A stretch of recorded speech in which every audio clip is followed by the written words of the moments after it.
peserta finalis PIKK dan kepada Dewan Juri. Assalamualaikum warahmatullahi wabarakatuh. Terima kasih atas kehadiran Dewan Juri. Kemudian kepada peserta finalis PIKK pada hari ini dari SMA Negeri 1 Ampel, apakah sudah hadir semuanya? SMA Negeri 1 Ampel? Sudah, Bu. Oke, terima kasih. SMA Karangturi Semarang? Sudah lengkap? SMA Karangturi? Bu, sudah, Bu. Oh, sudah lengkap. Oke, terima kasih. Sebelumnya kami memperkenalkan diri. Di sini saya Ibu Amel, Bu Amelia, dan kemudian ada rekan saya, Ibu Surya. Selamat siang, Dewan Juri dan serta lainnya. Ya, terima kasih Bu Surya. Hari ini berdua kami akan memandu untuk finalis PIKK pada hari ini. Dan mohon maaf untuk tata tertib kami akan ingatkan kembali bagi peserta yang sebagai audiens, mohon maaf memang kami me-off-kan mic-nya karena hari ini sesi untuk tanya jawab untuk Dewan Juri, kemudian presentasi dari para finalis kita. Dan terima kasih atas kehadirannya audiens. Mari kita bersama-sama menyimak dan memperhatikan berbagai penelitian dari teman-teman kita yang sangat luar biasa. Dan untuk aturan presentasi hari ini, durasi presentasi bagi peserta 15 menit, kemudian 10 menit sesi tanya jawab dengan Dewan Juri. Dan untuk Dewan Juri kami persilahkan nanti monggo fleksibel waktu kami berikan. Dan sebelumnya kami sudah memperkenalkan diri, kemudian peserta juga sudah memperkenalkan diri. Tidak ada salahnya kalau kami juga memperkenalkan Dewan Juri kita yang hebat-hebat dan luar biasa. Kepada Bapak Agus Nutro MPD. Pak Agus, selamat siang Pak Agus. Oke, selamat siang Mbak Amel. Baik, terima kasih Pak Agus.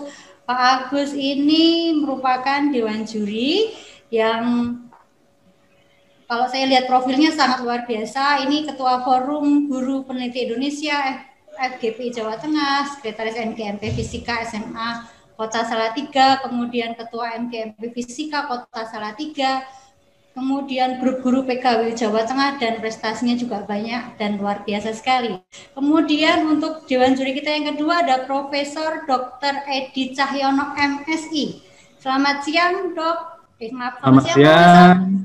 Assalamualaikum. Waalaikumsalam. Semuanya salam sehat. Iya, amin. Dewan Juri kita yang kedua, Profesor Edi ini, ya teman-teman, Bapak Ibu kalau kita bisa lihat profilnya Dewan Juri kita yang kedua ini sangat luar biasa sekali. Beliau merupakan ahli di bidang kimia organik, kemudian mempunyai pengalaman dan kinerja yang sangat luar biasa sekali di penelitian inovatif, kemudian pengembangan mixer untuk produksi sinamal, sebagai pemilik hak kekayaan intelektual, dan sangat luar biasa prestasinya. Dan juri kita yang ketiga, yaitu Pak Haryanto Kusuma Halim. Ya, kalau dari Karangturi mungkin tidak asing dengan untuk Dewan Juri kita yang ketiga, yaitu Pak Haryanto Halim sebagai merupakan sosok dipercaya dalam berbagai organisasi, pengurus Yayasan Pendidikan Nasional Karangturi, pengurus Kopi Semawis, kemudian mengelola perkumpulan sosial Bun Hiantong, Rasa Dharma, dan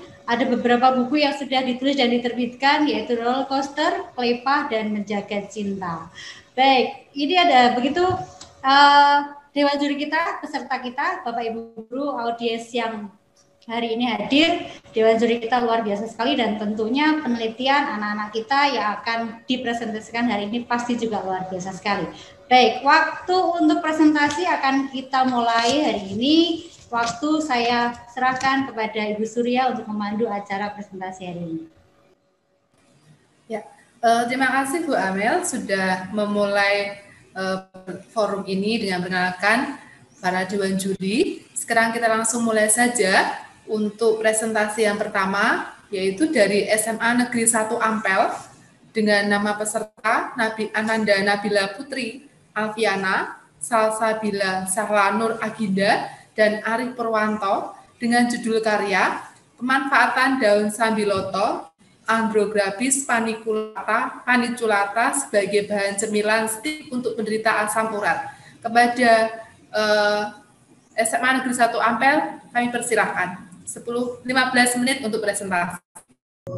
Assalamualaikum warahmatullahi wabarakatuh. Selamat pagi. Perkenalkan, kami perwakilan dari SMA Negeri 1 Ampel akan mempresentasikan hasil penelitian kami yang berjudul pemanfaatan daun sambiloto Andrograpis paniculata sebagai bahan cemilan stik untuk penderita asam urat yang disusun oleh saya, Arif Purwanto, bersama dua rekan saya, Nabila Putri Alfiana dan Salsabila Sahlanur Baginda. Diketahui bahwa Indonesia kaya akan sumber daya hayati. Salah satunya adalah daun sambiloto yang terdapat beberapa kandungan seperti flavonoid, tanin, dan juga serat yang berguna sebagai obat untuk menderita asam urat. Sehingga kami berinovasi untuk membuat cemilan stik daun sambiloto. Selanjutnya akan dipresentasikan oleh rekan saya. Terima kasih. Dari latar belakang yang ada, kami mengajukan beberapa rumusan masalah. Yang pertama, apa saja kandungan cemilan stik daun sambiloto atau Andrograpis paniculata? Yang kedua, bagaimana efektivitas cemilan stik daun sambiloto atau Andrograpis paniculata terhadap penurunan kadar asam urat pada mencit atau nusus fulus? Metodologi penelitian ini dilakukan di SMA Negeri 1 Ampel dengan kurun waktu selama 6 minggu. Lalu metode penelitian yang kami gunakan yaitu eksperimen, studi pustaka, dan dokumentasi. Sampel penelitian ini kami menggunakan 9 mencit. Dengan perlakuan 1, konsentrasi sebanyak 5%, perlakuan 2, konsentrasi sebanyak 10%, dan perlakuan 3, konsentrasi sebanyak 15%. Selanjutnya, prosedur penelitian. Yang pertama, mempersiapkan alat dan bahan. Tepung terigu, tepung tapioka, bawang putih, dan yang lain dapat dilihat pada slide. Yang kedua, uji laboratorium cemilan. Yang ketiga, uji organoleptik. Hasil dan pembahasan. Yang pertama, proses pembuatan cemilan. Memetik dan mencuci daun sambiloto, lalu dipotong. Beginilah bentuk daun sambiloto. Lalu ini daun sambiloto yang sudah dipotong-potong. Menyiapkan bahan-bahan, yaitu bawang putih, miri, ketumbar, dan garam. Inilah bahan-bahannya. Lalu dihaluskan menjadi satu. Ini bahan-bahan yang sudah dihaluskan. Mohon maaf, fotonya nggak terlihat ya. Mohon maaf, apanya Pak? Fotonya atau gambarnya nggak ada, tulisan aja ini. Maaf Pak, ini gambarnya memang nggak bisa ini tuh Pak, gimana ya? Oh ya, lanjut aja. Tadi kata bilang ada daunnya, tapi nggak terlihat daunnya. Oke, lanjut aja. Campurkan tepung terigu, tepung tapioka, lalu diberi air. Setelah itu, masukkan bumbu yang sudah dihaluskan, beserta telur dan daun sambiloto yang sudah dipotong-potong. Inilah adonan sambiloto yang sudah menjadi satu. Setelah adonan siap, digiling menjadi tipis. Setelah adonan menjadi tipis, dipotong menjadi kecil dan panjang. Seperti ini adonan yang sudah dipotong menjadi tipis dan panjang. Lalu, goreng menggunakan minyak panas. Setelah itu, kemas dan sajikan. Ini kemasan cemilan stik daun sambiloto. Presentasi selanjutnya akan dilanjutkan oleh rekan saya. Terima kasih. Dari hasil uji laboratorium, diketahui bahwa cemilan stik daun sambiloto atau Andrograpis paniculata memiliki kandungan flavonoid sebesar 5,21%, tanin sebesar 2,50%, dan serat sebesar 1,20%. Kemudian, untuk efektivitas cemilan stik daun sambiloto, menggunakan 9 mencit yang sudah diadaptasikan selama 7 hari dengan diberi pakan dan evaluasi etika clearance. Dan didapatkan hasil dengan perlakuan 1, 5%, perlakuan 2, 10%, perlakuan 3, 15%. Untuk mencit kadar normal asam uratnya adalah 0,5 sampai 1,4.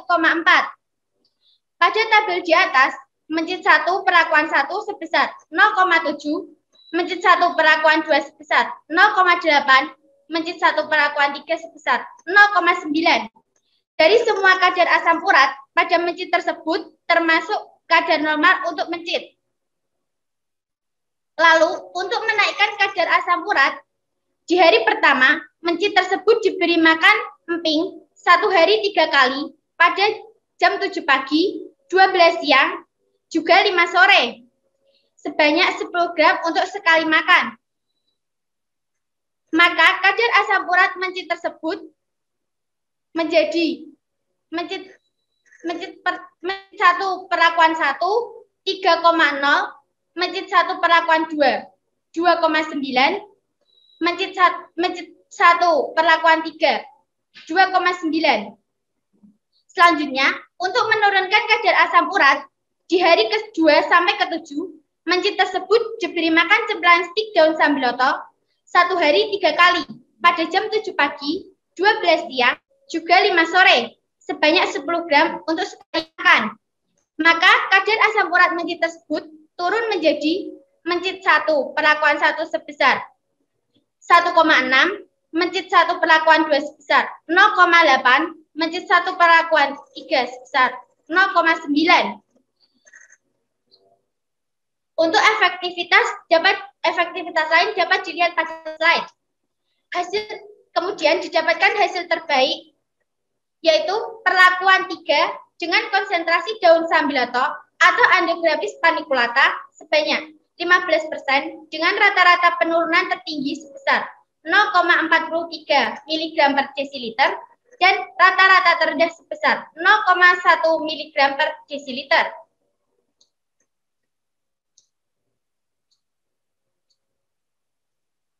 Uji organoleptik meliputi 3 parameter, yaitu tekstur, rasa, dan aroma. Dari parameter tersebut didapatkan data bahwa masyarakat dapat menerima cempelan stik daun sambiloto atau Andrographis paniculata. Dari tabel di atas, dengan panelis 40 peserta, dari segi tekstur yang memilih nilai 3 ada 75%, dengan jumlah panelis 30 peserta. Dari segi aroma yang memilih nilai 5 ada 90% dengan jumlah panelis 36 peserta. Dan dari segi rasa, yang memilih nilai 4 ada 85% dengan jumlah panelis 34 peserta. Sekian presentasi dari kami, dan terima kasih.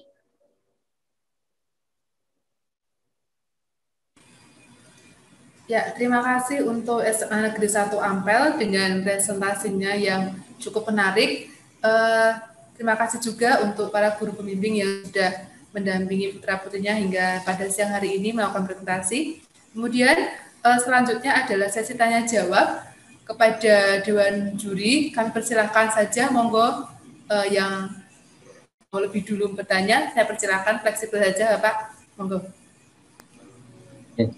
Assalamualaikum warahmatullahi wabarakatuh. Selamat pagi Bapak Ibu Dewan Juri, Bapak Ibu guru dari Karangturi dan adik-adik sekalian yang berbahagia. Ya, kita jumpa lagi di hari kedua ini untuk analis yang presentasi pertama dari SMA Negeri 1 Ngampel. Ini sangat sesuai bidangnya dari Prof. Edi, maka kami persilahkan Prof. Edi untuk duluan. Maka Prof. Baik, terima kasih Pak Agus waktunya. Menarik sekali penelitian adik-adik selama dari SMA Negeri 1 Ampel Boyolali. Ada sumber daya alam yang dimanfaatkan di sini, dan tampaknya penelitian yang dilakukan ini sangat serius ya, dengan metode-metode yang bagus tadi. Nah, pertanyaan saya begini, kenapa kalau itu untuk diambil fungsinya sebagai mencegah kolesterol tadi, kenapa dengan perlakuan dibuat makanan yang diolah dengan minyak goreng? Silakan dijawab. Karena di daerah kami banyak orang yang meminum jamu sambiloto. Namun banyak masyarakat yang tidak menyukai jamu. Jadi kami berinovasi untuk membuat cemilan stik daun sambiloto. misalkan buat dimsum, misal gitu ya, kan tidak digoreng gitu ya. Kira-kira bagusan mana? Kan anak-anak muda juga dimsum banyak suka ya. Nah, itu gimana kira-kira? Kami membuat cemilan stik daun sambiloto agar menarik karena di daerah kami belum ada yang membuat cemilan stik daun sambiloto buat asam urat. Nah, Anda pernah membaca kira-kira ada pengaruh nggak ya minyak goreng itu terhadap penderita asam urat? Nah, oke. Baik, oleh karena itu di desain riset Anda, di desain penelitian sudah bagus itu tadi. Anda menduga dari literatur ada fungsi dari flavonoid dan tanin yang punya andil dalam rangka untuk mengurangi kadar kolesterol itu. Tapi saya lihat desainnya itu semua dalam kurun waktu diberikan emping, kemudian Anda berikan keripik yang buatan Anda tadi, keripik sambiloto. Nah, pertanyaan saya, kalau itu dikasih emping saja, tanpa dikasih makanan yang cemilan tadi, bagaimana? Kalau mencet tadi dikasih sambiloto saja, jadi ini namanya belangko gitu ya.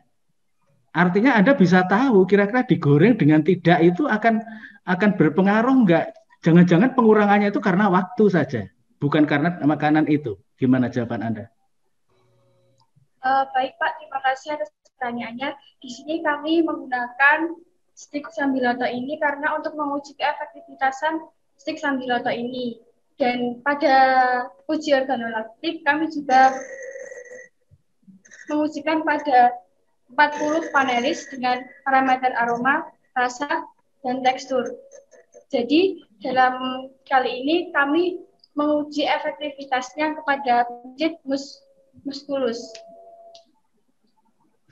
Ya, baik, nanti dilanjutkan. Tapi kalau besok ada kesempatan penelitian lagi, ini teman-teman bisa melanjutkan. Adik belum bisa menjawab ini, kandungan apa yang ada di mencet, apakah benar-benar ada flavonoidnya, taninnya, seberapa banyak, tadi kan sudah terbaca ya.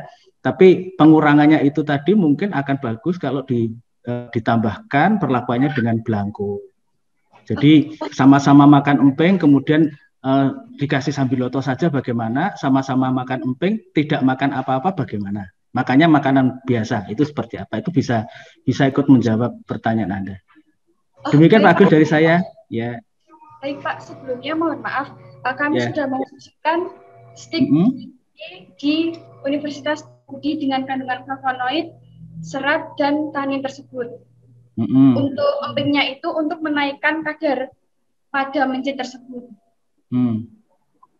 Tapi di perlakuan tadi ada nggak yang artinya mencit kemudian hanya makan emping tapi tidak dikasih cemilan, mencit saja dikasih emping dengan dari sambiloto saja, ada enggak?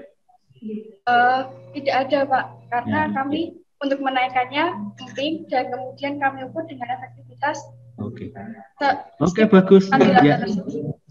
Baik, teruskan semangat menelitinya, masih banyak yang bisa diteliti, gitu ya, Pak Agus. Terima kasih. Terima kasih Pak untuk beberapa pertanyaannya. Berikutnya kami persilakan untuk Pak Harjanto Halim untuk memberikan pertanyaan kepada adik-adik kita, monggo. Oh iya, terima kasih. Selamat siang adik-adik SMA Negeri Ampel. Percobaannya menarik sekali dan sebelum saya tanya, sambiloto tuh rasanya kayak apa sih? Rasa sambiloto itu pahit Pak. Kayak brotowali gitu. Ya, semacam brotowali. Oke lah, kalau untuk minum jamu itu biasanya kandungannya berapa? Artinya saya pengen tahu, misalnya orang biasa minum 1 gelas sambiloto. Lah itu harus makan empengnya berapa? Apa snacknya ini chipnya berapa? Sama-sama. Untuk dapatkan efek yang sama 1 gelas jamu sambiloto itu sama dengan berapa bungkus snack gitu maksudnya?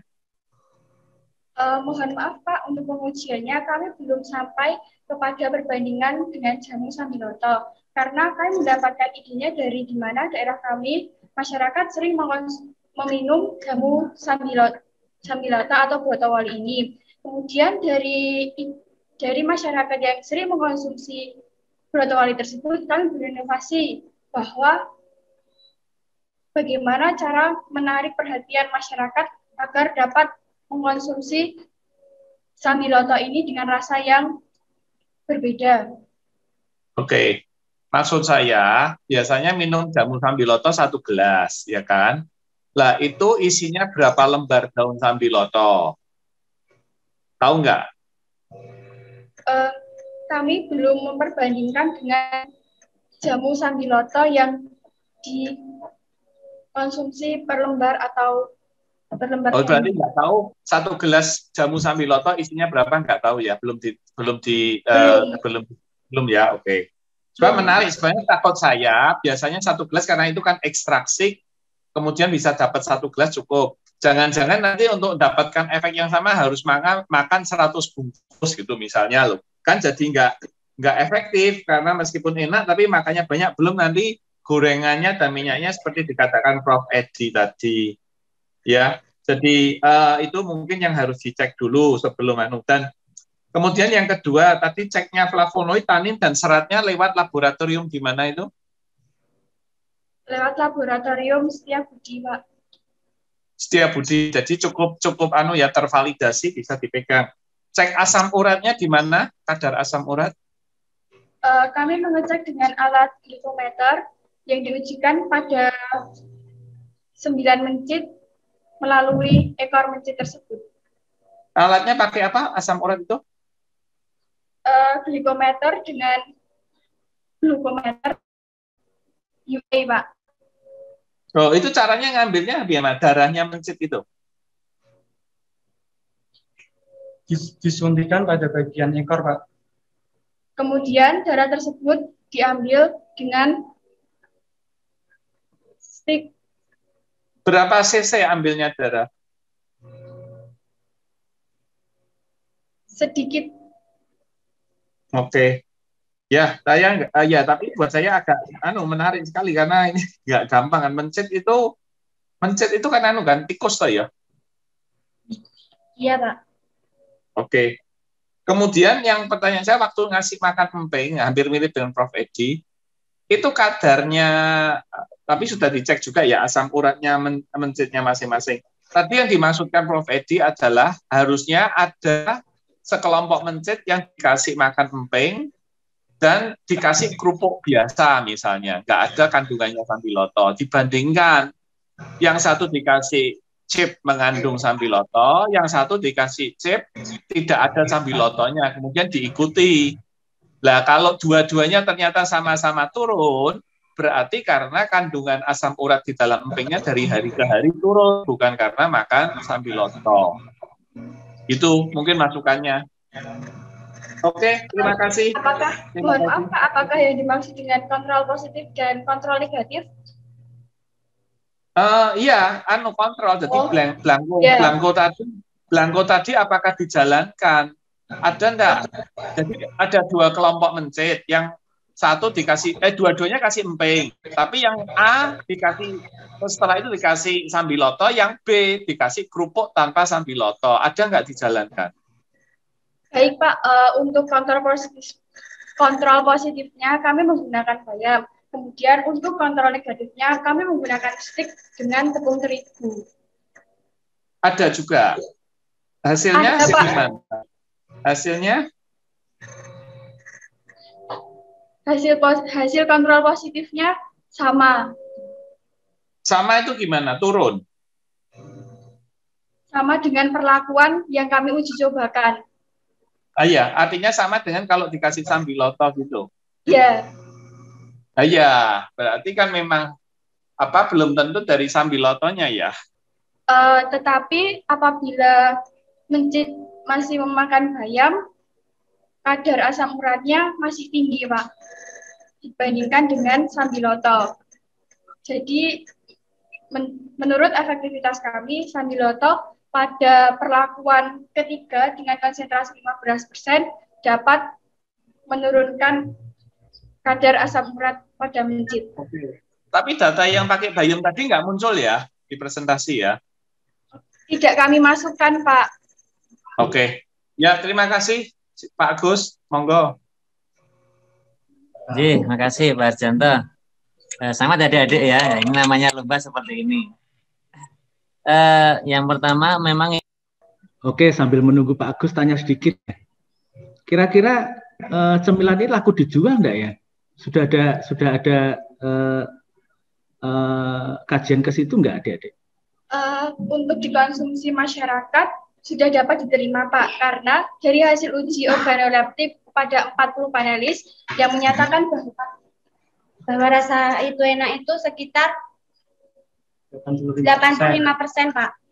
40 panelis. Kalau misalkan dijual berapa per kilonya itu? Supaya untung gitu ya. Supaya untung. Untuk dijual komersial kami belum dapat dijual belikan, Pak. Kami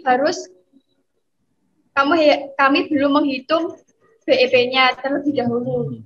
Selain itu juga membutuhkan izin dari BPOM juga. Oke. Ya, baik. Sambil menunggu Pak Agus ini saya tanya-tanya tentang apa? Karena kewirausahaan ya, Anda harus berpikir juga ke sana. Layak jual tidak. Baik, Pak, terima kasih atas saran yang diberikan. Untuk penelitian selanjutnya. Sambil nunggu izinnya nggak usah BPOM, bisa PIRT dari Dinas Kesehatan setempat. Dan mestinya kalau untuk sekolah mungkin ada prioritas juga. Oh, baik, Pak, kami akan menindaklanjuti saran-saran dari Bapak dan juri.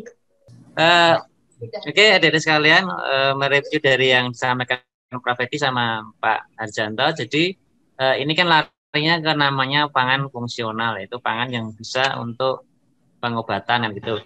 Nah, yang pertama yang saya tanyakan, ini probandusnya ini galur murni atau beli di toko hewan ini? Murni bikinan sendiri, Pak. Enggak, maksudnya probandusnya mencitnya ini loh. Masa mencit bikin sendiri?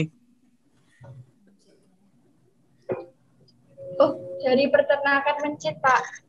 Oh, dari peternakan mencit sendiri. Enggak ambil dari Galur Ristar. Oh, gitu ya. Oke, dah.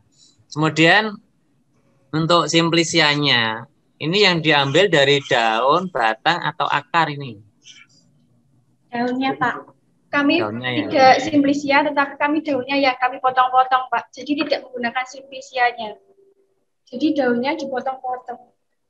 Iya, ya maksudnya simplisianya itu kan sampel yang mau diuji itu kan bisa dari daun, bisa dari akar, bisa dari batang. Ini dari daun ya? Iya, dari daunnya. Oke. Nanti dipelajari lagi ilmunya untuk apa itu pengolahan zat tanin atau flavonoid itu pada temperatur berapa, akhirnya itu tidak mengapa atau tidak akan rusak seperti yang ditanyakan Prof. Edi tadi. Jadi menggunakan zat kimia organik itu ada suhu atau temperatur tertentu yang pada akhirnya zat itu masih bisa digunakan atau dimanfaatkan oleh tubuh kita, adik-adik. Jadi nanti kalau pemanasannya sangat tinggi bisa jadi nanti sebenarnya kandungannya sudah nggak ada apa-apanya, cuma ya makanan pengenyang perut aja kan gitu. Dan nanti dicek dulu. Terus kemudian yang berikutnya seperti yang Prof. Edi sampaikan tadi, ini kan hubungannya dengan asam urat kan gitu. Nah, apakah ada keterkaitan nanti kenapa kok menggunakan minyak goreng kan gitu? Kenapa tidak menggunakan oven pada temperatur taruhlah 60 derajat atau pengeringan yang lain gitu. Jadi ini nanti pelajari aja besok kalau ke depannya, ini kan masih kelas 10 ya ini ya? Iya, Pak. Ya. Oke, nanti pelajari, tanyakan sama guru kimianya atau guru biologinya bagaimana melakukan pemanasan untuk zat-zat organik kan gitu. Terakhir yang ingin saya tanyakan untuk ethical clearance ya. Ini yang sangat biasanya ini kalau di internasional atau di LIPI aja lah itu banyak gagal di sini untuk semua produk penelitian yang berbasis dengan mencit kan gitu. Jadi sebagus apapun penelitian tersebut, jika ethical clearance-nya tidak diperhatikan, ini akan mengurangi nilai yang paling besar. Karena saya mau tanya, sehabis penelitian Ini tikusnya diapain? Atau mancingnya diapain? Setelah kami melakukan uji coba, tikus musmustulus dimusnahkan oleh dokter hewan. Jadi dalam penelitian ini kita juga dipandu oleh dokter hewan Kabupaten Boyolali, Pak, dengan menerapkan 3R dan 5F, di mana reduction yakni menggunakan hewan sedikit mungkin yakni 9, kemudian replacement menggunakan klaster terendah yaitu musmustulus, dan refinement sebisa mungkin mengurangi atau menghilangkan rasa sakit pada mencit. Kemudian 5F yakni freedom for hunger dan thirst yakni bebas dari rasa lapar dan haus. Kemudian freedom for pain, injury, dan disease yakni bebas dari rasa sakit. Kemudian freedom from discomfort yakni bebas dari rasa tidak nyaman. Kemudian freedom from fear and distress yakni bebas dari rasa takut. Dan yang terakhir express natural behavior yakni bebas bertingkah laku. Jadi kami juga dipandu oleh dokter hewan untuk melakukan penelitian pada musmustulus ini, Pak. Baik, mohon maaf para dewan juri dan peserta, waktunya sudah habis. Terima kasih untuk pertanyaan-pertanyaan, masukan-masukan dari dewan juri, dan terima kasih untuk peserta dari SMA Negeri 1 Ampel. Sesi pertama sudah selesai. Terima kasih Pak Agus, Prof. Edi, dan Pak Haryanto Halim atas pertanyaan untuk peserta